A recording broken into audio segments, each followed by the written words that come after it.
look like I just woke up. It's probably because I did not that long ago. As you know, I was out of town from Wednesday evening through yesterday evening. I just got back in town last night. I had a mini reunion with some of my closest friends and fraternity brothers from college. Had a good time. Yeah, I also spent some quality time with a young lady. Yeah, we had a good time. 5 stars. 5 stars.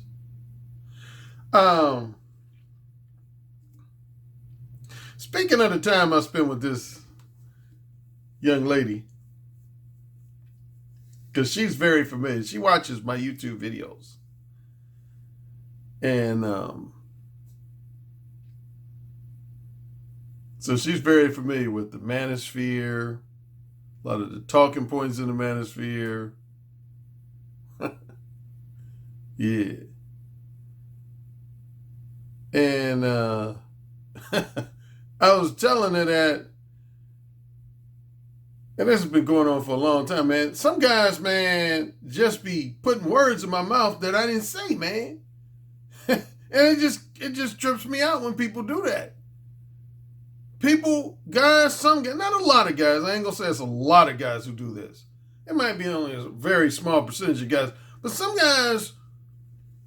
There's been an old saying that some people hear what they want to hear. They hear what they want to hear. They don't listen to what you're actually saying. They hear what they want to hear based on what they want to hear. And if I had to give one example off the top of my head, I think I covered this in a video like maybe 3 weeks ago or so, where I said that some guys start saying, Alan, I thought you said that being red pill as well as being Mo 1 was about being anti-marriage, anti-long-term relationships, and anti-monogamy, and even a couple guys threw in anti-children. And I basically was like, when did I ever say that? When did I ever say that? You ain't never heard them words come out my mouth. But that's an example of what I'm talking about how guys will hear what they want to hear. And well, let me say this in defense of men, though. A lot of women have done the same thing, so I ain't going to just focus exclusively on guys with this criticism. Some women do that, too. I mentioned this also, I think, more so in a Patreon exclusive video, that I've had women who read my book, or more so just heard about my book, and they'll come to the automatic assumption and conclusion that Mo 1 is all about the pursuit of short-term non-monogamous casual sex, when it's not. Now, well, one book is, the one book that is about the pursuit, exclusively about the pursuit of short-term non-monogamous casual sex would be Mo 1 Hardcore. Mo 1 Hardcore.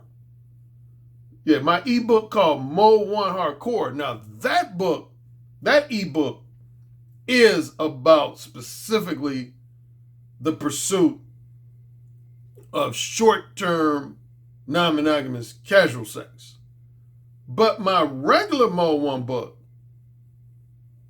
the 1999 version, 2006 version, the updated 2017 ebook version, which somebody just gave me some great feedback about that version.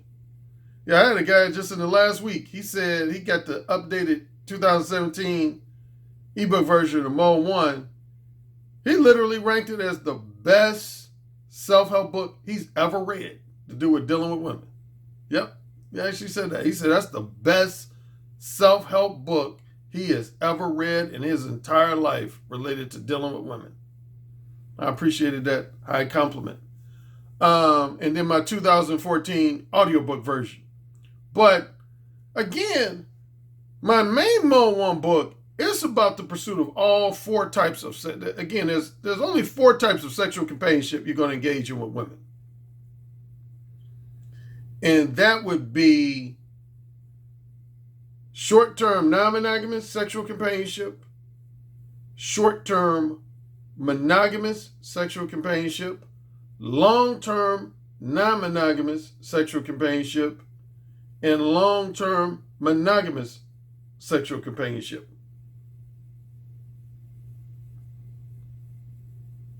Those are 4 general types of sexual companionship you can ever pursue.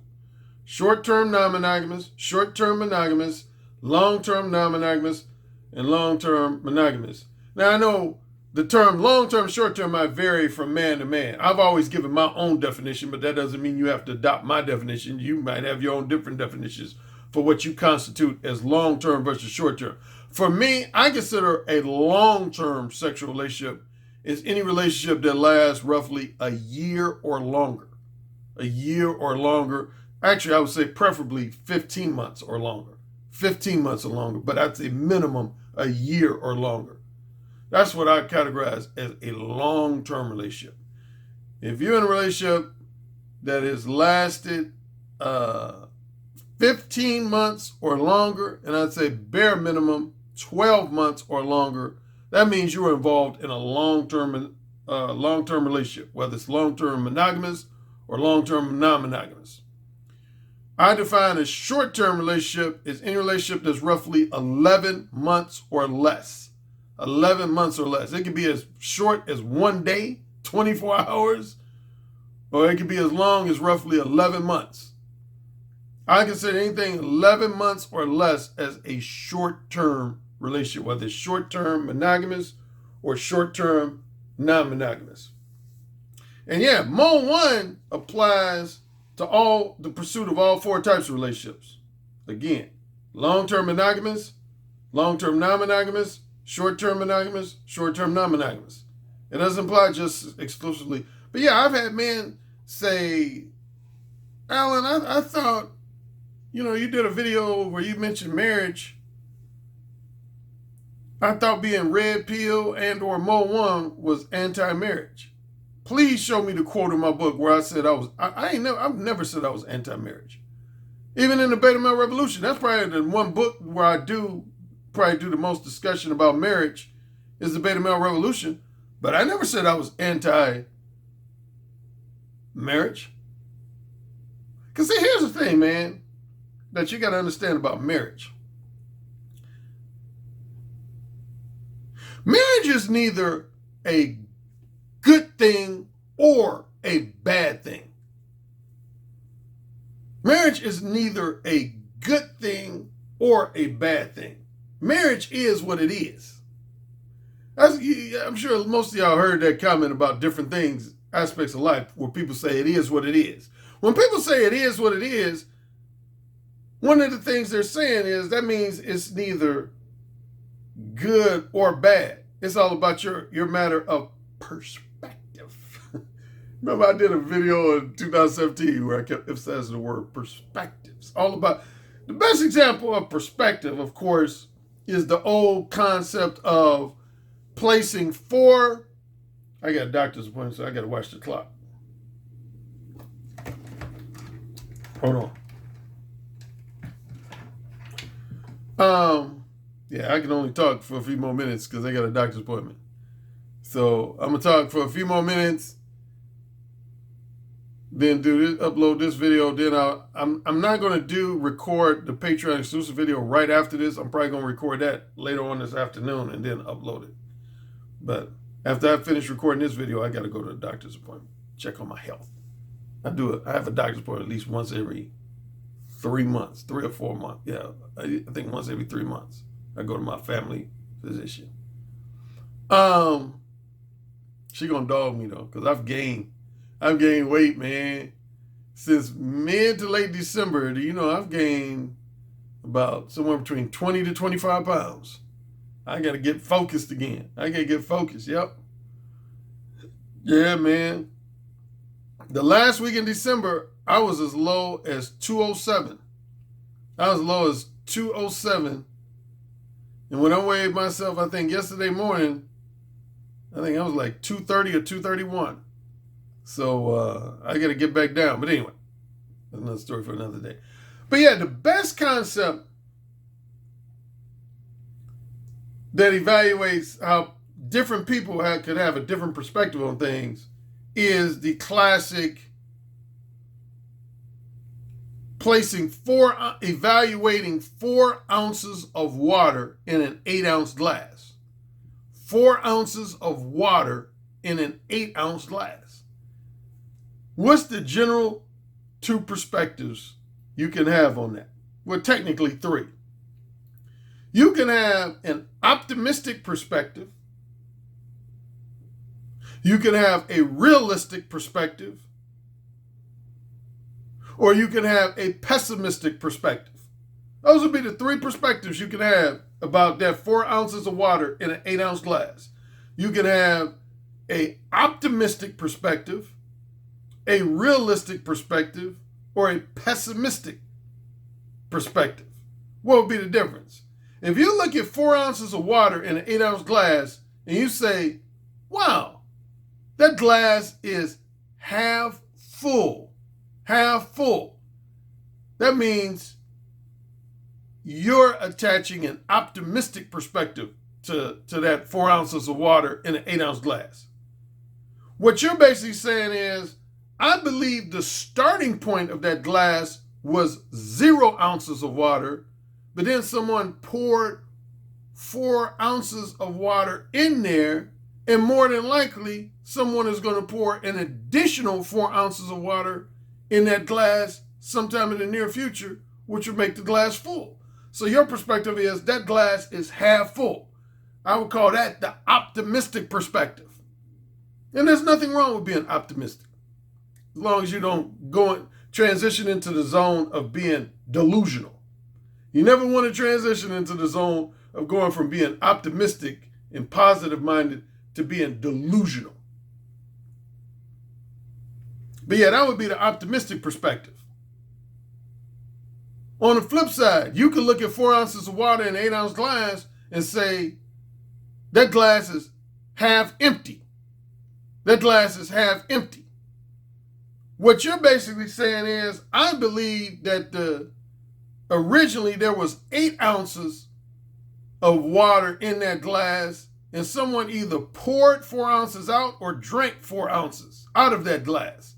So now there's only 4 ounces remaining, and it's probably going to dwindle in the near future. Going to go down to 3 ounces, then 2 ounces, then 1 ounce, then no ounces. That would mean you're evaluating that 4 ounces of glass without knowing the facts of the history of the glass from a pessimistic perspective. Pessimistic perspective.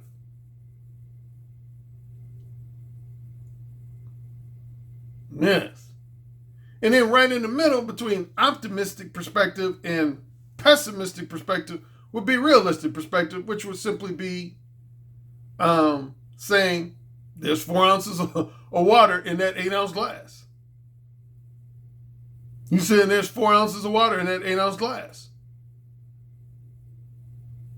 You stating the facts. That's just the facts. That's not your interpretation of the facts, but just the facts. You understand that?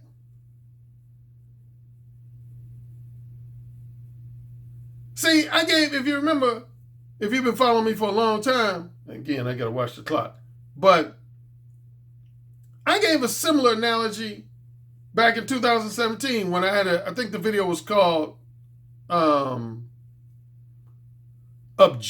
was called Objective Truth versus Subjective Truth. Objective Truth versus Subjective Truth. And I said, there's a difference. Like, some people think truth is just truth. No, there's a difference between objective truth and subjective truth. There's a difference. There's a difference. And I just kind of gave you an example of the difference. Objective truth, going back to that glass of water, would be if I said there's 4 ounces of water in that 8-ounce glass. That would be representative of objective truth. But if you said that glass is half full, on the flip side, you said that glass is half empty, that's subjective truth. That's not objective truth. That's subjective truth. The example I used in 2017 had to do with the weather. I said, I said, let's say you had two people that were traveling to Chicago. And let's say in Chicago, it was 65 degrees. Let's say it was 65 degrees in Chicago. And one person came from a city where it was 40 degrees. Where it was 40 degrees. Okay? And the other person came from a city where it was 90 degrees. What do you think their subjective response is going to be? If the person who traveled from a city where it was 40 degrees travels to Chicago where it's 65 degrees, they're going to say, man, it's warm in Chicago. They're going to say, it's warm in Chicago. But on the flip side, the person who traveled from the city where it was 90 degrees is going to say, man, it's kind of nippy in Chicago.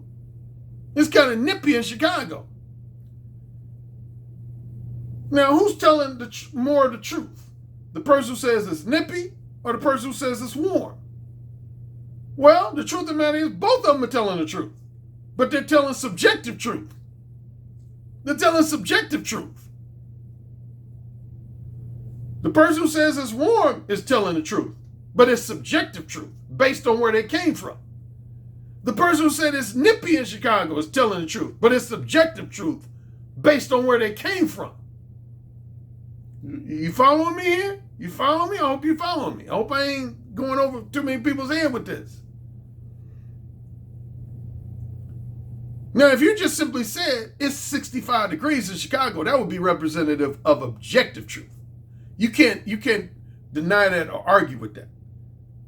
That's objective truth. That's how you know you saying something that's objectively true. Is when you cannot debate it or argue with it at all. You can't debate that my name is Alan Roger Currie. You can't.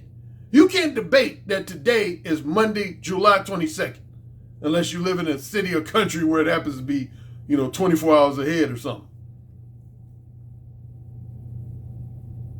You can't debate that I have 4 books. That's a fact.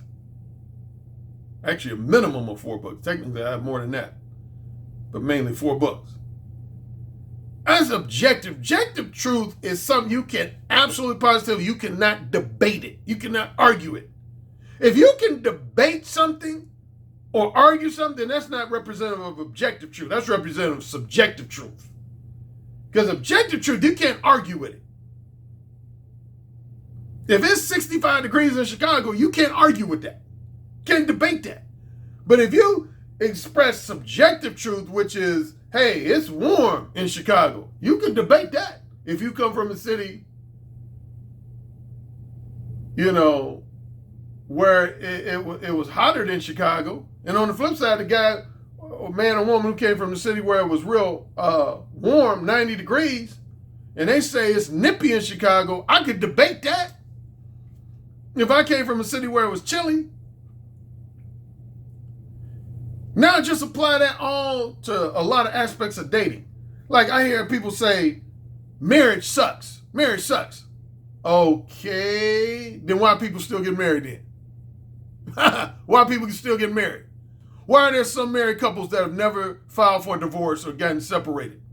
If marriage sucks. My brother's married. He's about to have his 11-year anniversary. I ain't never heard him complain once about marriage. So if marriage sucks, how come my brother enjoys it? If marriage sucks, how come my brother enjoys it? I was just with some of my frat brothers.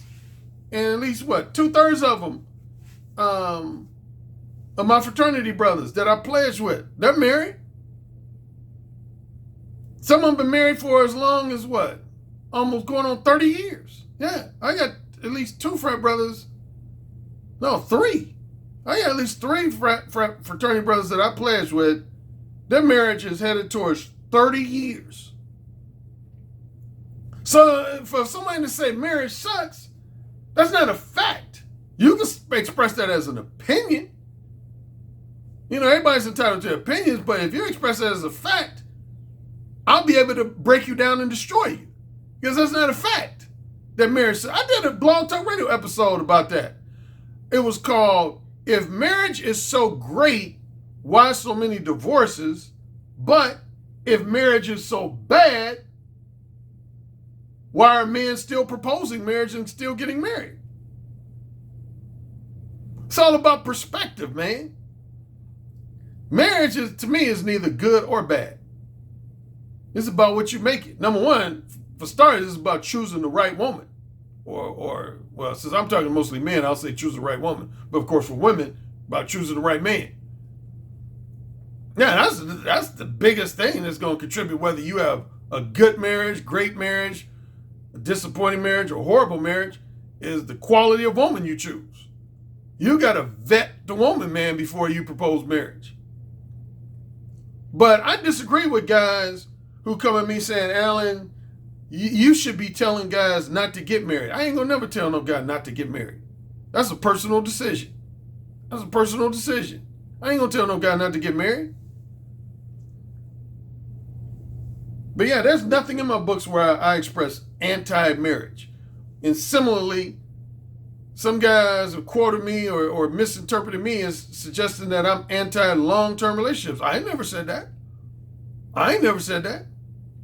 The only relationship that I have openly said that I kind of frown on, for me personally, not for everybody, but for me, Alan Roger Currie, is long-term, strictly monogamous relationships. I'm not into long-term, strictly monogamous romantic relationships. Most of the time that I do long-term relationships, with rare exceptions here and there, I do long-term polyamorous relationships. I don't do long-term, strictly monogamous relationships. But that's an Alan Roger Currie thing. I wouldn't say that applies to every man in society. That's me. Yeah, the one thing I say in my book, Debating My Revolution, I don't believe in what I call obligatory monogamy, which is when you're monogamous to someone because you feel like you're supposed to be or you have to be. I believe in voluntary monogamy, when you're simply choosing to be monogamous with someone. I'm all for voluntary monogamy, but I'm not for obligatory monogamy. So that's the closest thing I've come to saying I'm against something. Alan Roger Currie, I prefer not to engage in long-term. Because when it comes again to those 4 types of sexual companionship, I always talk about, as a self-help guru, you got to have credibility. And if I had to rank my credibility in each 4 of the categories from highest to lowest degree of credibility, is highest degree of credibility I have is short-term non-monogamous sex. That's been the vast majority of my sexual relationships in my life, is short-term non-monogamous sex. Again, I define short-term as any sexual relationship that lasts at the absolute longest approximately 11 months. Anywhere from 1 day to 11 months is short-term to me. Long-term is any relationship that lasts preferably 15 months or longer, but no less than 12 months or longer is long-term. So yeah, my highest credibility is in the area of short-term non-monogamous sex. Second highest degree of credibility I would say I have is when it comes to long-term non-monogamous sex, long-term non-monogamous sexual relationships. Third would be short-term monogamous. And probably my lowest level of credibility is long-term strictly monogamous. I've only had like probably 2 or 3 of those relationships in my entire life.